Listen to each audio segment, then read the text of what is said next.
Hi friends, मैं जायद third year BSc nursing student ANMCH गया। तो यार इस वीडियो में मैं आपको आज फिजिक्स के मोस्ट इंपॉर्टेंट चैप्टर्स के बारे में बताने वाला हूं जिससे बहुत ज़्यादा क्वेश्चंस आते हैं। तो इन चैप्टर को जानना आपके लिए बहुत ज़रूरी है यार। और इस वीडियो में दो कैटेगरी में बताऊंगा आपको, एक वेरी हाई वेटेज चैप्टर का और दूसरा हाई वेटेज चैप्टर का। मतलब जो वेरी हाई वेटेज वाला चैप्टर है ना, उसको आप छोड़ने का गलती बिल्कुल भी नहीं कर सकते हो। मतलब उसको अगर आप छोड़ दोगे यार तो बहुत सारे क्वेश्चन आप नहीं कर पाओगे। ठीक है, मैं आपको इंपॉर्टेंट चैप्टर्स भले ही बताने वाला हूं, लेकिन एक चीज़ समझो यार कि आपको पूरा का पूरा सिलेबस कंप्लीट करके जाना ज़रूरी है। क्योंकि यार जो क्वेश्चंस एग्जाम में बन रहे होते हैं ना, वो सिलेबस के हर कोने से बन रहे होते हैं, समझ रहे हो। तो इसका मतलब ये नहीं कि जो इंपॉर्टेंट चैप्टर्स बताए गए सिर्फ आप वही करके जाओ।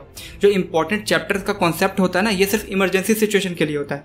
मतलब कि आपके पास अगर टाइम नहीं है तो आप प्रायोरिटाइज कर सकते हो कि हाँ मेरे को पहले ये चैप्टर पढ़ना है, या फिर इसको पहले कर लेते हैं, या फिर इसके क्वेश्चंस लगा लेते हैं। तो इस चीज़ के लिए सिर्फ इंपॉर्टेंट चैप्टर्स को समझो, ठीक है ना। बाकी अगर आपके पास टाइम है, कोशिश करना कि आप पूरा सिलेबस कंप्लीट करके जाना, ठीक है ना, ताकि आप मैक्सिमम क्वेश्चंस कर पाओ और ज़्यादा से ज़्यादा नंबर लेके आ पाओ। साथ में यार एक और चीज़ मैं आपको बता देना चाह रहा हूँ कि हमारा जो टेलीग्राम है वहाँ पे आपके लिए फ्री मॉक टेस्ट कंडक्ट करवाए जा रहे हैं, ठीक है ना। तो आप उसका बेनिफिट नहीं ले पाओगे अगर आप टेलीग्राम चैनल नहीं ज्वाइन कर रहे हो, टेलीग्राम ग्रुप नहीं ज्वाइन कर रहे हो, ठीक है। तो आप टेलीग्राम ग्रुप ज्वाइन कर लेना, और अगर आपका कोई भी डाउट वगैरह भी होता है ना, तो भी वहाँ पे आपका डाउट सॉल्व हो जाता है। और एक और चीज़ यार कि इस चैनल पे मैं रेगुलरली लाइव लेता रहता हूँ, तो आप अपने डाउट मेरे लाइव में आके पूछ सकते हो, मैं आपको ज़रूर सॉल्व करके दूंगा। और साथ ही साथ यार अगर आपका डिमांड रहेगा तो मैं आपके लिए टेस्ट सीरीज लॉन्च कर दूंगा, जिससे आपको BC से 2024 में बहुत ज़्यादा बेनिफिट होने वाला है। तो यार सबसे पहले हम बात करते हैं वेरी हाई वेटेज चैप्टर का। तो इसमें जो सबसे पहला है वो है बेसिक मैथमेटिक्स। अगर आपका बेसिक मैथमेटिक्स ही क्लियर नहीं होगा तो यार बाकी के जो फिजिक्स में फॉर्मूलाज होते हैं, जो एप्लीकेशंस होते हैं, वो कहाँ से अप्लाई कर पाओगे। तो आपको किसी भी तरीके से ज़्यादा नहीं 1 से 1.5 घंटा लगेगा, आपको आराम से आप बेसिक मैथमेटिक्स सीख सकते हो, ठीक है ना। वो सीख लेना, वो बहुत ज़्यादा इंपॉर्टेंट है। और उसके बाद फिर हम आगे चैप्टर की बात करते हैं। तो यार सबसे पहले मैंने आपको बताया बेसिक मैथमेटिक्स, उसके बाद आप लिखो सेमीकंडक्टर एंड लॉजिक गेट्स, ठीक है ना। देखो जो सेमीकंडक्टर वाला जो चैप्टर है ना, इसमें कई सारे डिवाइसेस के बारे में दे रखे हैं, ठीक है, लेकिन इसमें सिर्फ सेमीकंडक्टर और लॉजिक गेट्स ही सबसे ज़्यादा इंपॉर्टेंट हैं, ठीक है। इन दोनों को ही अच्छे से करके जाना। और साथ ही साथ मैं एक और इन्फॉर्मेशन आपको दे देना चाह रहा हूँ कि इस चैनल पे मैं मोस्ट इंपॉर्टेंट टॉपिक्स के बारे में बताने वाला हूँ। मतलब ऐसे टॉपिक्स जिससे बहुत हाई चांसेस होते हैं क्वेश्चन आने के, मतलब कि 99.9% चांस होता है उससे क्वेश्चन आने का, क्योंकि उन टॉपिक से ही रेगुलरली हर साल क्वेश्चन आते हैं। जैसे कि यार आपको पता होगा, आप अगर रेगुलरली मॉक टेस्ट पेपर दे रहे हो या फिर प्रीवियस ईयर सॉल्व कर रहे हो, तो लॉजिक गेट्स के क्वेश्चन हो गए, या फिर जो NLM के ब्लॉक्स वाले क्वेश्चंस होते हैं वो हर साल आते हैं, ठीक है ना। तो इस तरह के मैं आपको बहुत सारे टॉपिक प्रोवाइड करने वाला हूँ। तो उन टॉपिक्स को भी अगर आप करके चले जाते हो ना यार, तो आपका बहुत सारा क्वेश्चन हो जाएगा। तो उस चीज़ के लिए चैनल को सब्सक्राइब करके रख लो यार। और अब हम फर्दर चैप्टर्स के बारे में बात करते हैं। तो मैंने आपको बताया सबसे पहले बेसिक मैथमेटिक्स, उसके बाद फिर सेमीकंडक्टर्स एंड लॉजिक गेट्स, उसके बाद फिर लिखो यूनिट एंड डायमेंशंस। और यूनिट एंड डायमेंशंस ऐसा चीज़ है ना कि इस चैप्टर से क्वेश्चंस तो आते ही हैं, साथ में यार अगर आपको कोई क्वेश्चन नहीं भी आता है ना, तो वो भी आप यूनिट एंड डायमेंशन की मदद से कर सकते हो। मतलब उसका लास्ट का जो यूनिट होता है ना, मीटर पर सेकंड स्क्वायर, उस हिसाब से भी आप अपना दिमाग लगा के अगर आपको क्वेश्चंस नहीं भी मिल पा रहा है, या फिर बहुत लंबा कैलकुलेशंस है और आपको इतना पता है कि उसका यूनिट क्या रहने वाला है, आंसर का यूनिट क्या रहने वाला है, तो आप यूनिट एंड डायमेंशन की हेल्प से भी बहुत ही ईजी तरीके से सॉल्व कर सकते हो, ठीक है ना। उसके आगे लिखो करंट इलेक्ट्रिसिटी, ठीक। फिर काइनेमेटिक्स लिखो। काइनेमेटिक्स अगर आपको अच्छे से आ जाती है यार, तो आप NLM के क्वेश्चन भी कर सकते हो, वर्क पावर के भी क्वेश्चन कर सकते हो। उसके बाद आप लिखो रे ऑप्टिक्स। तो यार रे ऑप्टिक्स के साथ जो इंस्ट्रूमेंट वाला पार्ट होता है ना, तो इंस्ट्रूमेंट वाला पार्ट को आप थोड़ा देर के लिए स्किप कर सकते हो अगर आपके पास टाइम नहीं है। टाइम है तो पढ़ के चले जाना, बट अगर टाइम नहीं है तो स्किप कर सकते हो। उसके बाद फिर लिखो इलेक्ट्रोस्टैटिक्स, पोटेंशियल एंड कैपेसिटेंस। ये बहुत इंपॉर्टेंट चैप्टर्स हैं, ठीक है ना।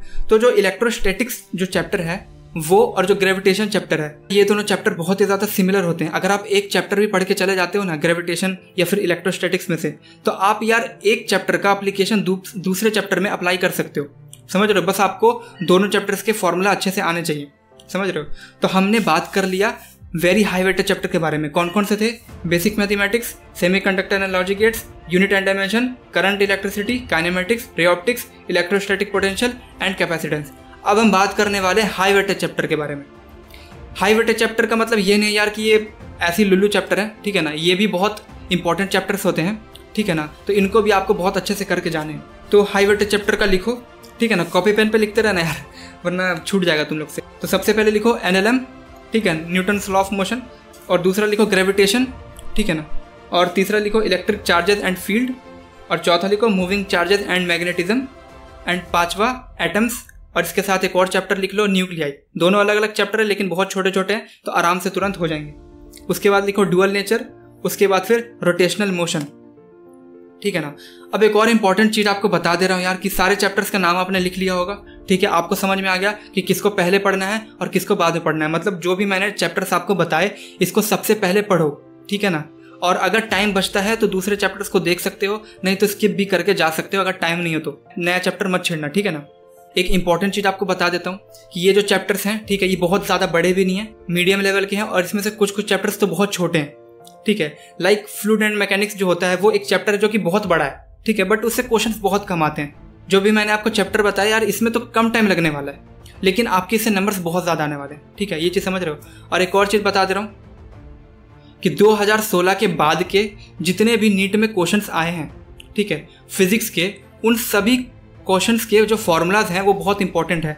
उन सभी फॉर्मूलाज को आपको किसी भी तरीके से रट के, समझ के, कुछ भी करके चले जाना है, ठीक है ना। वो फॉर्मूलाज आपसे मिस नहीं होने चाहिए, समझ रहे हो। और वो आपका पूरा सिलेबस रिवीजन करवा देगा इंपॉर्टेंट चीज़ों का, ठीक है। तो आपको सारे के सारे फॉर्मूलाज, जो भी मैंने चैप्टर नहीं बताया उनके भी फॉर्मूलाज, और जो बताया है उनके भी फॉर्मूलाज, सब के फॉर्मूलाज आपको आने चाहिए, ठीक है। और इतना भी करके चले जाओगे ना तो फिजिक्स में आप आराम से नंबर लेके आ जाओगे, और बाकी केमिस्ट्री और बायो में तो आप संभाल ही लोगे। तो यार बायो का मैंने आपको बता दिया, फिजिक्स का मैंने आपको बता दिया। इसके अगले वीडियो में हम केमिस्ट्री के बारे में बात कर रहे होंगे, केमिस्ट्री के हाई वेटेज चैप्टर और वेरी हाई वेटेज चैप्टर के बारे में।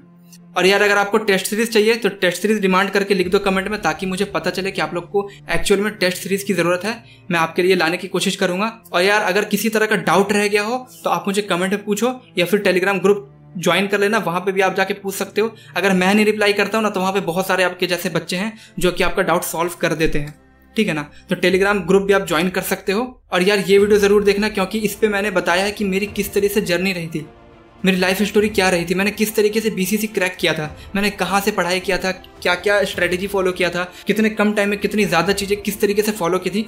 तो इस वीडियो को जाके देखना, उससे आपको बहुत इंस्पिरेशन मिलेगा। और यार इस वीडियो को देखने के लिए बहुत ज़्यादा थैंक यू। मिलता है उस वीडियो में, यहाँ पे क्लिक करके आप देख सकते हो। Thank you very much video देखने के लिए।